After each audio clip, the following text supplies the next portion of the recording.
Share बाजार में अक्सर कहा जाता है कैश इज किंग, मतलब कैश ही राजा है।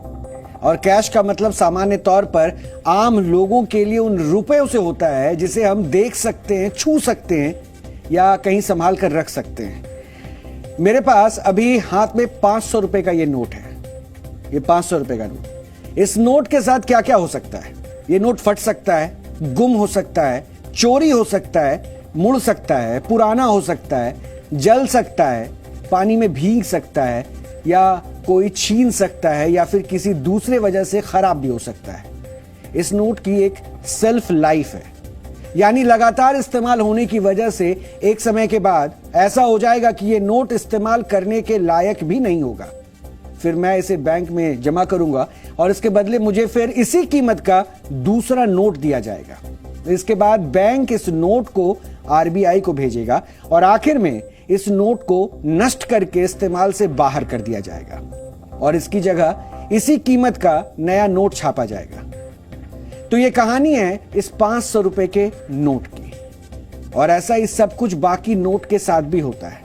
अक्सर ऐसा आपने देखा या सुना होगा कि आपके दादा दादी के समय में नोट को संदूक में, अलमारी में या किसी सुरक्षित जगह पर संभाल कर रखा जाता था। लेकिन इसमें खतरा यह होता था कि नोट पुराने हो जाते थे, चोरी हो जाते थे और कई बार तो इतने खराब हो जाते थे कि उसका इस्तेमाल भी नहीं होता था।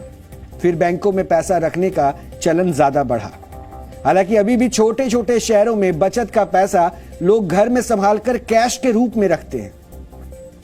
वैसे अब देश में डिजिटल ट्रांजैक्शन का ट्रेंड बढ़ गया है और कैश का इस्तेमाल थोड़ा कम हुआ है। हालांकि अभी भी वही प्रचलन है, कैश इज किंग। लेकिन अब आप ऐसे कैश से लेन देन करेंगे जिसे ना आप छू सकते हैं, ना ही ये खराब होगा, बल्कि इसे कई वर्षों तक संभाल कर रख सकते हैं और ये खराब भी नहीं होगा। यह है डिजिटल करेंसी, जिसे आज से पायलट प्रोजेक्ट के तौर पर शुरू किया गया है। इस साल बजट पेश करते हुए वित्त मंत्री निर्मला सीतारमण ने डिजिटल करेंसी को लॉन्च करने का ऐलान किया था। Introduction of a central bank digital currency will give a big boost to digital economy. Digital currency will also lead to a more efficient and cheaper currency management system. It is therefore proposed to introduce digital rupee using blockchain and other technologies to be issued by the Reserve Bank of India starting 2022 and 23. दरअसल देश में crypto currency के फैलते हुए जाल को रोकने के लिए फैसला लिया गया और वित्त मंत्री के इस ऐलान के बाद आरबीआई ने कई महीनों तक डिजिटल करेंसी पर काम किया और आज रिजर्व बैंक ऑफ इंडिया ने डिजिटल करेंसी यानी कि सीबीडीसी को लॉन्च कर दिया है। सीबीडीसी का मतलब है सेंट्रल बैंक डिजिटल करेंसी। इसके लिए SBI, bank of Baroda, union bank of India, HDFC bank, ICICI bank, Kotak Mahindra bank, yes bank, IDFC first bank और एचएसबीसी को चुना गया। डीएनए में आज आपको डिजिटल करेंसी से जुड़ी हर जानकारी हम बताएंगे, जिससे इसको लेकर आपका हर कंफ्यूजन दूर हो जाएगा। डीएनए में हम ना केवल खबर दिखाते हैं, बल्कि उस खबर से जुड़ी हर जानकारी आपको देते हैं, जिससे आप ना केवल उस खबर को समझ पाए, बल्कि हर जानकारी को आप बारीकी से जान सके, समझ सके। डिजिटल करेंसी दो तरह की होती है, सीबीडीसी होलसेल यानी, और दूसरी खुदरा, और सीबीडीसी रिटेल। फिलहाल आज से जिस डिजिटल करेंसी को शुरू किया गया है वो सीबीडीसी होलसेल है। इसका इस्तेमाल बड़े वित्तीय संस्थानों जैसे कि बैंक, बड़ी नॉन बैंकिंग फाइनेंस कंपनियां यानी कि एनबीएफसीज और दूसरे बड़े सौदे करने वाले संस्थान करेंगे। इसके बाद सीबीडीसी रिटेल को जारी किया जाएगा। इसका इस्तेमाल लोग रोजमर्रा के लेन देन के लिए भी करेंगे। ये एक ऐसी करेंसी होगी जिसे आप छू नहीं सकते हैं, लेकिन ये रुपए की तरह ही होगा। इस डिजिटल करेंसी को ऑनलाइन वॉलेट में रखा जा सकता है और इस करेंसी को जेब में कैश की तरह रखने की जरूरत नहीं है। डिजिटल करेंसी किसी क्रिप्टो करेंसी की तरह नहीं होगी। इसे आरबीआई की ओर से लॉन्च किया गया है, इसलिए यह देश में कानूनी करेंसी होगी। इस डिजिटल करेंसी की मदद से आप कोई भी लेन देन या पेमेंट या बिल जमा भी कर सकते हैं। यह वैसे ही है जैसे आप अपने बैंक अकाउंट से पैसे को ट्रांसफर करके अपने डिजिटल वॉलेट में रखते हैं। यानी जैसा कि मैंने आपको यह बताया कि डिजिटल करेंसी क्रिप्टो करेंसी नहीं है, इसकी वैल्यू रुपए के बराबर ही होगी। यानी 1 रुपए की डिजिटल करेंसी की कीमत 1 रुपए और 2000 रुपए की डिजिटल करेंसी की वैल्यू 2000 ही होगी। अब जब आप चाहेंगे इस डिजिटल करेंसी को फिजिकल नोट या कैश में बदल सकते हैं, कन्वर्ट कर सकते हैं। और क्रिप्टो करेंसी के लिए कोई बैंकर नहीं है, जबकि इस डिजिटल करेंसी के लिए आरबीआई के रूप में एक बैंक है जिसने इसको लॉन्च किया है। यानी किसी बैंक में जाकर आप क्रिप्टो करेंसी देकर कोई करेंसी कैश में ले नहीं सकते, लेकिन डिजिटल करेंसी को बैंक में जाकर आप कैश के रूप में ले सकते हैं। इस डिजिटल करेंसी को और अच्छे से समझने के लिए आपको आज जी बिजनेस के मैनेजिंग एडिटर अनिल सिंघवी को भी सुनना चाहिए। वर्चुअल करेंसी यानी कि डिजिटल रुपये, जी हां, जैसे आपकी जेब में होते ना 10, 20, 50, 100, 500 के नोट, ठीक उसी तरह से आपके वॉलेट में होंगे डिजिटल रुपये। आमतौर पर आपको यूपीआई पेमेंट करने के लिए कहीं कहीं वॉलेट खुलवाना पड़ता है, या फिर आप बैंक अकाउंट खुलवाते हैं और उसके जरिए डिजिटल पेमेंट्स करते हैं या डिजिटल पेमेंट्स रिसीव करते हैं।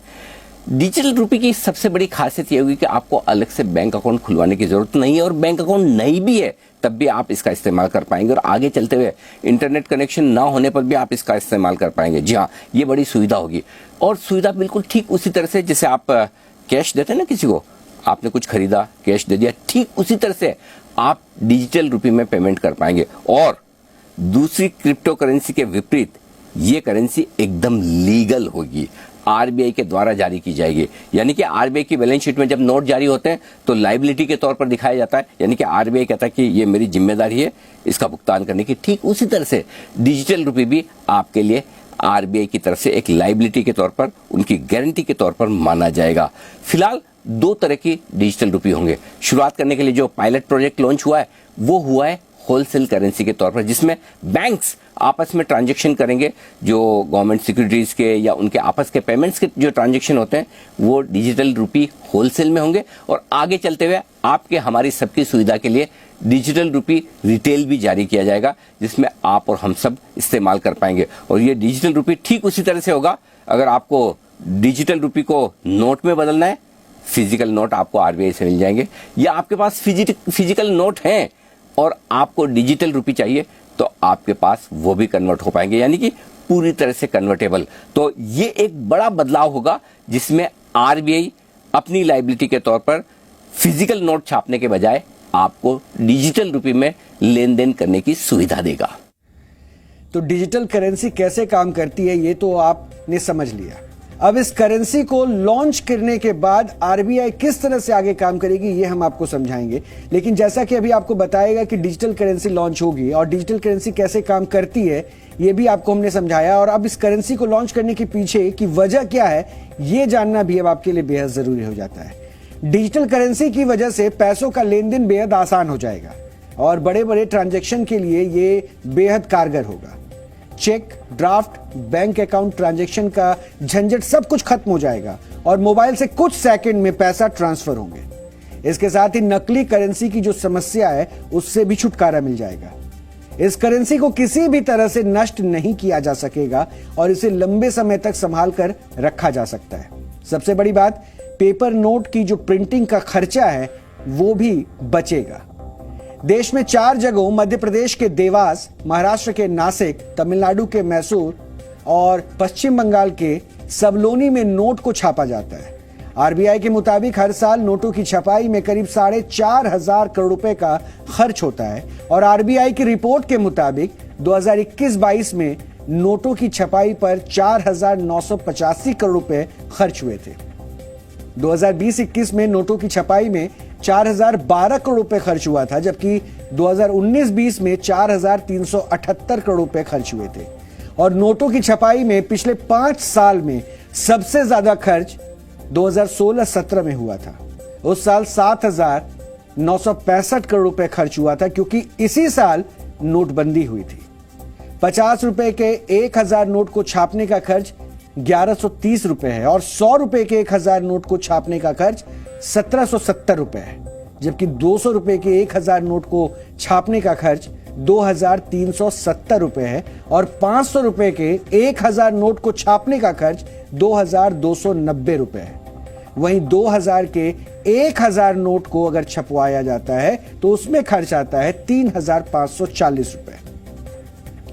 लेकिन डिजिटल करेंसी से यह सारा खर्च बच सकता है और आरबीआई के मुताबिक सामान्य तौर पर एक नोट की सेल्फ लाइफ 2 से लेकर अधिकतम 10 साल तक होती है, यानी 10 साल बाद नोट इस्तेमाल के लायक नहीं बच पाता है। जबकि डिजिटल करेंसी में ऐसा नहीं होता है, उसकी सेल्फ लाइफ हमेशा के लिए होती है। कैश वाले नोट एक समय के बाद खराब हो जाते हैं, इसलिए आरबीआई को उसकी जगह नए नोट छापने होते हैं। 2018-19 में आरबीआई को खराब हुए नोट के बदले में जितने नोट छापने पड़े उस पर 1490 करोड़ रुपए खर्च हुआ। यानी अब खराब नोटों की छपाई का आरबीआई खर्च भी